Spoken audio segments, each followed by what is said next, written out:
Hello guys, welcome to my YouTube channel హరిత Shravani vlogs. కాశీలో అయితే సెకండ్ డే అన్నమాట ఇది. అయోధ్య వెళ్ళడానికి అయితే వెహికల్ ముందే మాట్లాడేసుకున్నాము. ఇలా అయితే వెహికల్ దగ్గరికి అయితే వెళ్తున్నాము అయోధ్యకు వెళ్ళడానికి. అలా అయోధ్య వెళ్తూ ఉన్నప్పుడు మధ్యలో అయితే భోజనానికి ఆగామన్నమాట. ఆర్డర్ అయితే చెప్పేశాము, ఆర్డర్ వస్తుంది. అలా మా వాళ్ళందరినీ కూడా ఒకసారి అయితే చూస్తున్నారు కదా, అందరైతే బిజీగా ఉన్నారు, ఆకలి మీద ఉన్నారు అందరైతే. అలా ఫుడ్ కోసం వెయిట్ చేస్తూ ఉన్నాం అనమాట. ఇంతలోపు అయితే మా పనిత మీ అందరికీ హాయ్ చెప్పేస్తుంది. అలాగే నా తరఫున కూడా మీ అందరికీ హాయ్. అలా భోజనం వచ్చేసింది, అందరం తినేసి త్రివేణి సంఘంకి అయితే రీచ్ అయిపోయాము.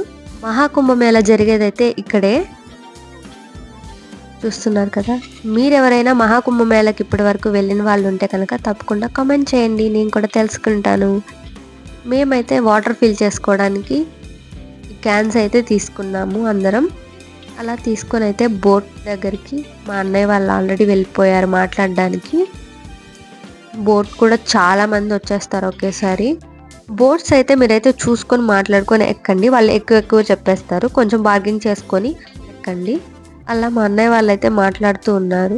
మాట్లాడేశాక బోట్ అయితే ఎక్కేసాము. సేఫ్టీ జాకెట్స్ ఇచ్చారు అందరికీ కూడా, అందరం వేసేసుకొని 2 బోట్లు అయితే మాట్లాడుకున్నాము. చూస్తున్నారు కదా, అలా హాయ్ చెప్పేసి స్టార్ట్ అయిపోయాం అనమాట. మంచి లోతు లేని దగ్గర అయితే తీసుకువెళ్ళి ఆపుతారు, అప్పుడు అక్కడికి వెళ్ళి దిగి మనం మునగాలన్నమాట సముద్రంలో. ప్రయాగ్రాజ్, త్రివేణి సంగం, గంగా, యమున, సరస్వతి ఈ 3 పుణ్యనదులు అయితే ఇక్కడ ఒకే దగ్గర కలుస్తాయి. చూసారు కదా ఎంత బాగుందో. వాటర్ అయితే నేను తాగాను కూడా, చాలా తీయగా ఉన్నాయి. అలా వాటర్ చూస్తూ జై శ్రీరామ్ అని మనసులో దేవుణ్ణి స్మరిస్తూ అలా వెళ్తుంటే ఎంత బాగుందో. చూస్తున్నారు కదా వాటర్ ఎలా ఉందో, చాలా బాగుంది. అలా మనల్ని తీసుకెళ్ళి ఒక లోతు లేని దగ్గర అయితే ఆపుతారు, అక్కడ మనం దిగి నదిలో మునగాలి. అలా మా వాళ్ళు అయితే వెళ్ళి ఆల్రెడీ మునిగేస్తున్నారు. చూసారు కదా అక్కడ దూరంగా ఉన్నారు మా వాళ్ళు, ఎంజాయ్ చేస్తున్నారు బాగా మునుగుతూ. మేమైతే ఇక్కడ కూర్చొని వీడియోస్ తీసుకుంటూ అలా నదిని చూసుకుంటూ ఎంజాయ్ చేస్తున్నాను అనమాట. నేను ఈసారి మళ్ళీ వెళ్తే తప్పకుండా ఇలా మునగడానికి ట్రై చేస్తాను. అలా అందరం మునిగేసి ఫ్రెష్ అయిన తర్వాత హనుమాన్ టెంపుల్ అనమాట, హనుమాన్ గడి అంటారు, చాలా ఫేమస్ టెంపుల్ అక్కడ. ఇక్కడ హనుమంతులు అయితే పడుకొని ఉంటారనమాట.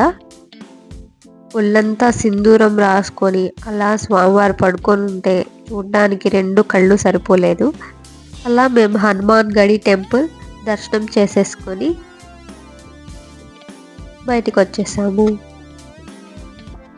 అలోపి శాంకరీ దేవి శక్తిపీఠం, చాలా బాగుంటుంది టెంపుల్. ఇది కూడా అక్కడ ఒక ఫేమస్ టెంపుల్, మీరు కూడా చూసేయండి ఎలా ఉందో. అమ్మవారి దర్శనానికి అయితే వెళ్తూ ఉన్నాము. చూసారు కదా అదే అమ్మవారిది, లోపల ఉంటారనమాట. టెంపుల్ అయితే చాలా బాగుంది, నాకైతే చాలా కొత్తగా అనిపించింది ఇక్కడ చూసాక. అలా దర్శనం చేసుకొని బయటికి రాగానే ఇలా అయితే మనకి చాలా పెట్టున్నారు, అన్నీ కూడా దర్శనం చేసేసుకొని. చూసారు కదా అలా అన్ని దర్శనం చేసేసుకొని అయితే బయటకైతే వెళ్తూ ఉన్నాం. అలా బయటికి రాగానే కొంచెం షాపింగ్ చేసుకొని అయితే వ్యాన్ దగ్గరికి అయితే వెళ్తున్నాము. వెళ్తున్న మధ్యలో మాకు ఒక చిన్న ఇన్సిడెంట్ అయితే జరిగింది, అది మీ అందరితో షేర్ చేసుకోవాలనుకుంటున్నాను. చిన్న పిల్లలండి, చాలా చిన్న పిల్లలు, అసలు ఒక 15 మంది పైగా ఉన్నారు. వాళ్ళ పేరెంట్సే వాళ్ళని అడుక్కోవడానికి అయితే పంపించారు. వాళ్ళకి డబ్బులు ఇచ్చినా కూడా అసలు మనుషులను అయితే వదలడం లేదు. అలాగే ఇంకా ఇవ్వండి అని చెప్పి అడుగుతూనే ఉన్నారు. చాలా బాధ అనిపించింది, ఎందుకు అలా చేస్తున్నారు, అసలు గవర్నమెంట్ ఏం చేస్తుంది అక్కడ, వాళ్ళని పట్టించుకోవట్లేదా అనిపించింది. అయినా అంత చిన్నపిల్లలు అక్కడ అంత ఏరియా మొత్తం కూడా అడుక్కుంటూనే ఉన్నారు. అలాగ వచ్చిన వాళ్ళందరినీ కూడా అడుగుతూనే ఉన్నారు. అసలు ఏంటో ఎలా ఉందంటే సమాజం అలా ఉంది. చాలా బాధగా అనిపించింది.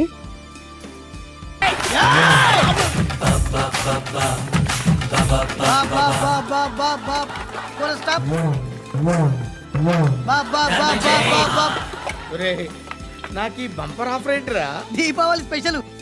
జస్ట్ ఫర్ ఫన్ కోసం అలా పెట్టానండి, అంతే, తప్పుగా అనుకోవద్దండి. ఇప్పుడు అయోధ్య మ్యూజియంకి అయితే వచ్చేసాము. నెక్స్ట్ ఇక్కడైతే హనుమంతుల వారి గద, పెద్ద గద, తర్వాత రాముల వారి బాణము, మన అయోధ్య కోసం యూజ్ చేసిన పెద్ద పెద్ద రాళ్ళు ఎక్కడెక్కడి నుంచో తెప్పించి ఇక్కడ పెట్టారంట. అవన్నీ కూడా మ్యూజియం లాగా ఇక్కడ ఏర్పాటు చేసి పెట్టారు. చాలా బాగున్నాయి, మీరు కూడా చూసేయండి తప్పకుండా. ఇవైతే నేపాల్ నుంచి తెప్పించారంట, అక్కడైతే రాసున్నారు. చూసారా ఎలా ఉన్నాయో, చాలా చల్లగా రాళ్ళు అయితే చాలా బాగున్నాయి. అక్కడ శివలింగం కూడా ఉంది, చూస్తున్నారా? ఇక్కడ చిన్న చిన్న శివలింగాలు, అక్కడ పెద్ద శివలింగము, తర్వాత ఎక్కడ చూసినా కూడా హనుమంతుల వారి విగ్రహాలు అయితే ఉన్నాయి. అలాగే అక్కడ కోతులు కూడా ఎక్కువ ఉన్నాయి. దగ్గరికి వెళ్ళినా కూడా అవి ఏమీ అనట్లేదు. అలా డ్రమ్ము చూసారు కదా, అక్కడ మ్యూజియంలో అయితే ఈ డ్రమ్ము కూడా పెట్టారు. చాలా బాగుంది, సౌండ్ కూడా బాగా వస్తుంది అనమాట. మేమందరం కలిసి అక్కడ ఒకసారి వైట్ చేసాము. అలా ఇంకో పక్క తిరిగితే ఏమైంది, రాముల వారి విల్లు అనమాట, పెద్ద గద, మీకు చెప్తున్నాను అక్కడ నేను. ఇది వచ్చేసి హనుమంతుల వారి గద, చాలా పెద్దగా ఉంది. చూసారా ఎంత పెద్దది పెట్టారు. ఇంకా అక్కడ డెవలప్ అది జరుగుతూ ఉందనుకుంటాను, వర్క్ అంత నీట్గా అయితే లేదు. ఇక్కడైతే ఆంజనేయ స్వామి విగ్రహము, అలాగే వినాయకుడి విగ్రహం కూడా ఉంది. అలా చూసుకొని అయితే మనం ఇంకో దగ్గరికి అయితే స్టార్ట్ అయిపోయాము. చూసారు కదా, మధ్యలో చాలా బాగుంది వీణ. అలా టుక్ టుక్ ఆటో ఎక్కేసి సరయూ నదికి అయితే వెళ్తున్నాము. రాముల వారు తన అవతారాన్ని చాలించిన చోటు అయితే ఇదే, విష్ణుత్వంలోకి కలిసిన చోటు అంటే సరయూ నది. అలా ఈ నదిలోనే స్వామివారు ఐక్యమయ్యారని అంటారు. ఈ నదిలో మునిగితే సకల పాపాలు పోయి మంచి ఆరోగ్యం కూడా ఉంటుందని మేమైతే గట్టిగా నమ్ముతాము. అలా ఆ సముద్రంలో మునిగి మేమైతే అయోధ్య బాలరామ మందిరానికి అయితే వెళ్తున్నాము. మనం ఏ రూట్లో అయితే వచ్చామో మళ్ళీ అదే రూట్లో తిరిగి అయితే వెళ్ళాలి. వెళ్ళేటప్పుడు మనల్ని కొంచెం ముందుగానే ఆపేశారు, ఎందుకంటే మేము వెళ్ళిన రోజు అయితే చాలా రష్ ఉన్నారు, అందుకోసం కొంచెం ముందుగానే ఆపేశారు. ముందుగా ఆపిన తర్వాత అయితే అక్కడ మాకైతే చాలా హనుమాన్ టెంపుల్స్ అవి కనిపించాయి. అలాగే సీత అమ్మవారు చేసిన వంటశాల కూడా చూపించారు. అలాగే అమ్మవారి వాటర్ చేందుతారు కదా బావిలో ఇంచి నీళ్ళు, అది కూడా చూపించారు. అవన్నీ లోపలికి వీడియో అవి కెమెరా అలో లేదు, అందుకని తీయలేదు. నాకు కుదిరినంత వరకు తీశాను. అలా దర్శనం చేసుకొని బయటికి రాగానే కొంచెం కాఫీ అయితే తాగుదామని అందరం ఒక దగ్గర ఆగాము. చూసారు కదా, ఇలా అన్నీ కూడా అక్కడైతే మట్టి కుండలోనే ఇస్తారు. అలా అందరం కలిసి కాఫీ తాగి టెంపుల్కి అయితే వెళ్తున్నాము. ఈ రోడ్డు క్రాస్ చేయగానే టెంపుల్ అనమాట. ఇప్పుడు అలో అయిపోయాము ఆల్రెడీ. క్యూ అనమాట, బాబోయ్ చాలా పెద్ద క్యూ అండి. మొబైల్స్ ఇవి పెట్టడానికే సగం నడిచాము మేము. అసలు టెంపుల్ దగ్గరికి వెళ్తుందేమో అనుకున్నాము, కానీ లాస్ట్కి అక్కడికి వెళ్ళింది మొబైల్స్, ఎలక్ట్రానిక్స్ ఇవన్నీ పెట్టడానికి అనమాట. అవన్నీ అక్కడ కనిపిస్తుంది కదా, అది టెంపుల్ అని నేను అనుకున్నాను, కానీ అవన్నీ మొబైల్స్ ఇవన్నీ పెట్టడానికి. సో అవన్నీ అక్కడ పెట్టేసి మళ్ళీ రిటర్న్ నడుచుకొని వచ్చి ఇట్లా లోపలికి అయితే వెళ్ళి టెంపుల్కి అయితే వెళ్ళాము. చాలా బాగా దర్శనం అయితే త్వరగా అయిపోయింది, చాలా బాగా జరిగింది దర్శనం. అలా నైట్ అయిపోయింది, దర్శనం చేసుకొని బయటికి రాగానే అక్కడే బయట ప్రసాదం అవి పెడుతూ ఉన్నారు. ఆ ప్రసాదం తీసుకొని తినేసి అయితే అయోధ్యలోనే ఒక రాత్రి అయితే స్టే చేసాము. చూసారా మొహం ఎలా వాడిపోయిందో అని చూపిస్తున్నాను. అలా అయితే 1/2 కిలోమీటర్ వరకు మన వెహికల్స్ ఉన్నాయి కదా, ఆటో అవి. ఇక్కడైతే మెయిన్ టెంపుల్ అయితే మేము చూడలేకపోయాము, ఒక హనుమాన్ టెంపుల్ అయితే మిస్ అయిపోయాం మేము. ఆటో వాళ్ళు అయితే మనల్ని కొంచెం మోసం చేశారు. ఇక్కడ మెయిన్ చూడాల్సిందే ఆ హనుమాన్ టెంపుల్, అదైతే మేము మిస్ అయిపోయాము. శ్రీచక్రం కొలను అనమాట. ఇది శంకరాచార్యుల చేత ప్రతిష్ఠించబడినది. లోపలైతే శ్రీచక్రం అనేది ఉంటుంది.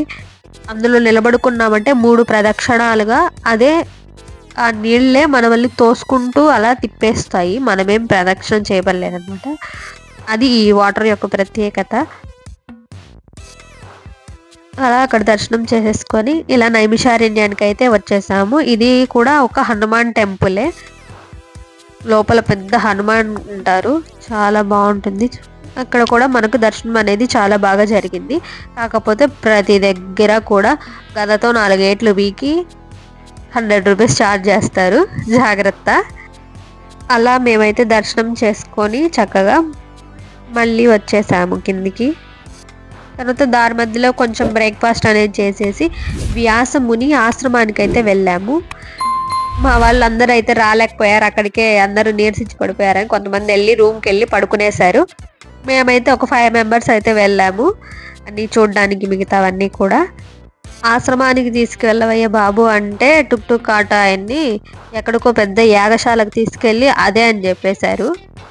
సో మేమైతే గూగుల్లో సెర్చ్ చేసి ఆ గుడి కూడా నీట్గా తెలుసుకొని ఇదే టెంపుల్ అని మేము రిక్వెస్ట్ చేసి వాళ్ళతో మాట్లాడాక మనల్ని తీసుకెళ్లారు కరెక్ట్ ప్లేస్కి. మీరు కూడా అలా మోసపోకండి. వీళ్ళు ఇలాగే చేస్తారు. ఎక్కడికంటే అక్కడ టెంపుల్స్ తీసుకెళ్ళిపోయి ఇదే అది అని చెప్పేస్తారు. అది కొంచెం జాగ్రత్తగా చూసుకొని వీళ్ళు కరెక్ట్గా తీసుకెళ్లారా లేదా టెంపుల్ కని చూసుకోండి ఫస్ట్. అలా మేము దదీచి మహర్షి యొక్క ఆశ్రమానికి అయితే వచ్చేసాము. ఆయన అస్థికలను అయితే దేవతలందరికీ దానం చేసిన ప్రదేశం అయితే ఇదే అనమాట. ఇక్కడ మనకి వెళ్ళంగానే ఒక స్వామి అయితే ఎక్స్ప్లెయిన్ చేస్తారు మనకి టెంపుల్ గురించి. కోనేరు అయితే ఉంది. గ్రీన్గా పాచండి. అసలు మునిగారంటే ఇంకా ఎక్కడ లేని రోగాలు అయితే అక్కడే వస్తాయన్నమాట. అలా ఉంది. అసలు మెయింటెనెన్సే లేదు టెంపుల్లో. ఆ కోనేరు చూస్తే అయ్యో పాపం అనిపిస్తుంది. అలా చేశారనమాట. పచ్చగా ఉంది కోనేరు అయితే. టెంపుల్ అయితే బాగుంది, నీట్గా ఉంది.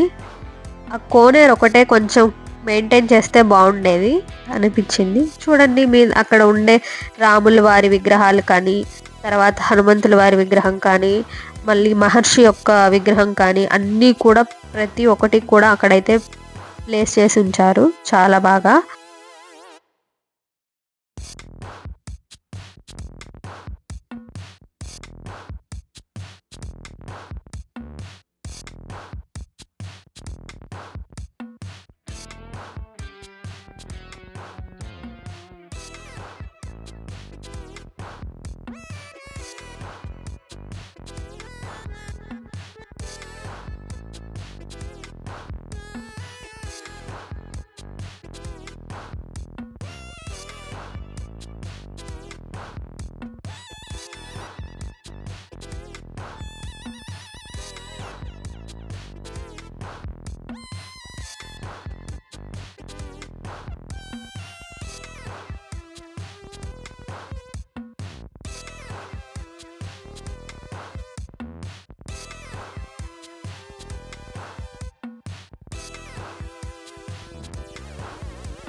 వ్యాసముని ఆశ్రమానికి కూడా వెళ్ళాము. అది కూడా చూసేసేయండి ఎలా ఉంది ఏంటి టెంపుల్ అనేది.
అలా వ్యాసముని ఆశ్రమం అయితే కంప్లీట్ చేసేసుకున్నాము. మన లాస్ట్ టెంపుల్ అయితే విజిట్ చేయడానికి వెళ్తున్నాము. గుప్తా మహాదేవ్ ఆశ్రమం అనమాట. ఇది వచ్చేసి శివలింగం అనేది వాటర్ లోపలే ఉంటుంది.